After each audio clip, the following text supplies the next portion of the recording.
Dans la vidéo d'aujourd'hui, nous allons parler de la certification des normes ISO. Avantages et inconvénients. L'objectif de cette vidéo, c'est de vous exposer les avantages qu'une entreprise peut en tirer en se certifiant aux normes ISO et quels sont les inconvénients qui en découlent liés à cette certification. Mais avant de développer ce sujet, si vous êtes nouveau sur ma chaîne et que vous n'êtes pas encore abonné à cette chaîne et que vous avez envie d'apprendre davantage sur tout ce qui est lié au management de la qualité, de la sécurité et de l'environnement, vous êtes au bon endroit ici. Je vous invite donc à vous abonner à la chaîne en appuyant sur la cloche afin de ne plus rater aucune de mes publications. Voyons donc la première partie. Quels sont les avantages liés à la certification aux normes ISO?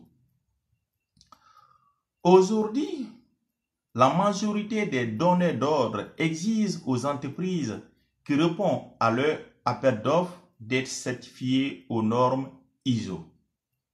De même, le choix des clients aujourd'hui est vraiment basé sur les entreprises certifiées aux normes ISO. Les clients préfèrent faire des affaires aux entreprises certifiées aux normes ISO car ils ont la capacité de répondre à leurs besoins.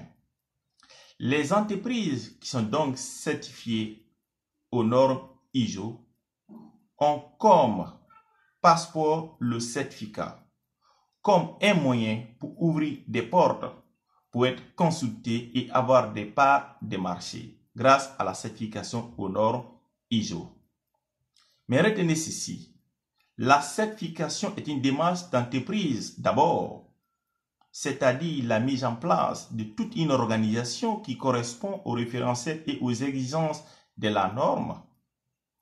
La certification n'est que la consécration que les exigences sont mises en place et respectées par l'entreprise. Sans cela, le certificat n'est qu'un sous-produit de cette démarche.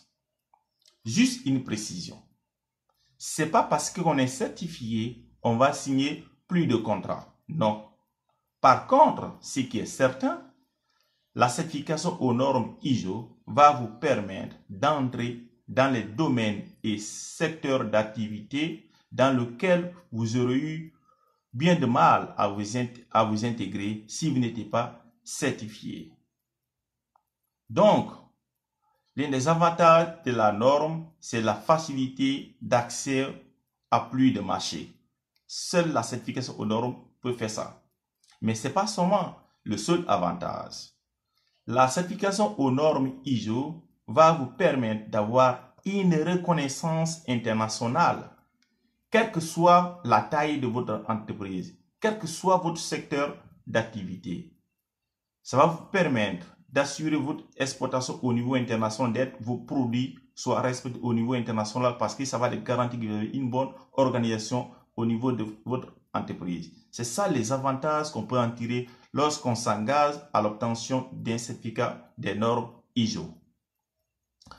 Voyez maintenant quels sont les inconvénients liés aux certifications aux normes ISO.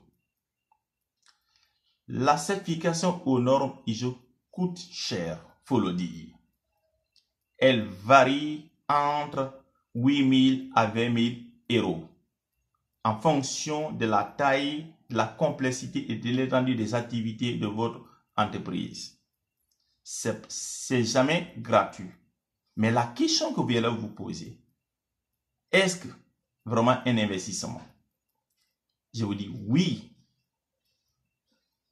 Si et seulement si ça sert à quelque chose, soit ça sert à quelque chose en réorganisation de votre entreprise. Si la certification vous permet de mieux réorganiser votre organisation interne, votre structure interne, c'est-à-dire de passer d'une structure pyramidale à une structure transversale où on travaille dorénavant sur les approches processus orientés clients.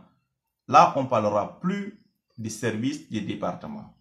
Si la norme vous permet d'avoir de telles organisations, c'est OK.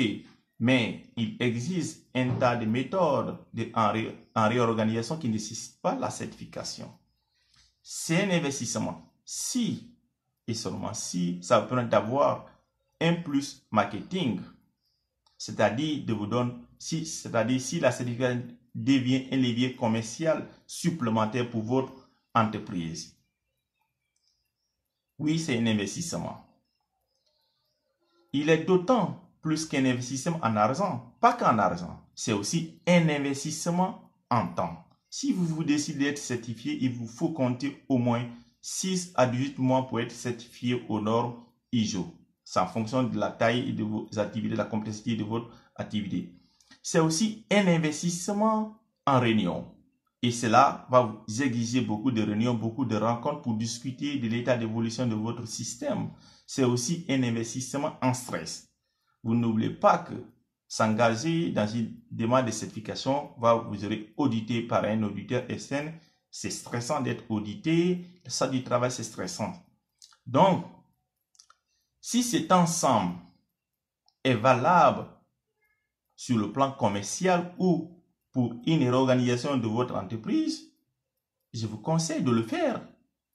Mais si c'est tout simplement avoir un certificat comme un diplôme supplémentaire, je crois qu'il ne faut pas le faire. Il ne faut jamais le faire. La certification doit vous apporter quelque chose. Donc, on remarque que l'un des inconvénients de la certification, c'est le coût. Il existe cependant d'autres risques que vous devez connaître. Par exemple, le fait de construire un système très procédureux, du papier pour du papier, où le système est vraiment rigide, il y a trop de paperasse, il n'y a pas de flexibilité dans le système. Ou par exemple, le fait de construire un système pour faire plaisir à un auditeur et non pas un système qui correspond à la vie réelle de vos collaborateurs. C'est l'un des inconvénients de la certification.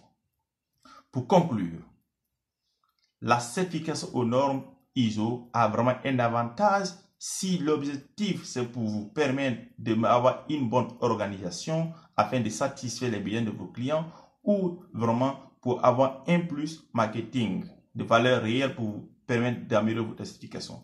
Mais c'est là aussi des inconvénients. Il faut tenir compte que ça coûte de l'argent. Donc, il faut bien identifier le vrai besoin avant de vous engager dans une démarche de certification aux normes ISO. C'est ce que j'ai voulu partager avec vous. Si vous avez aimé la vidéo, likez, partagez et n'oubliez surtout pas de vous abonner si ce n'est pas fait et partagez autour de vous. Je vous attends à la prochaine vidéo. Ciao!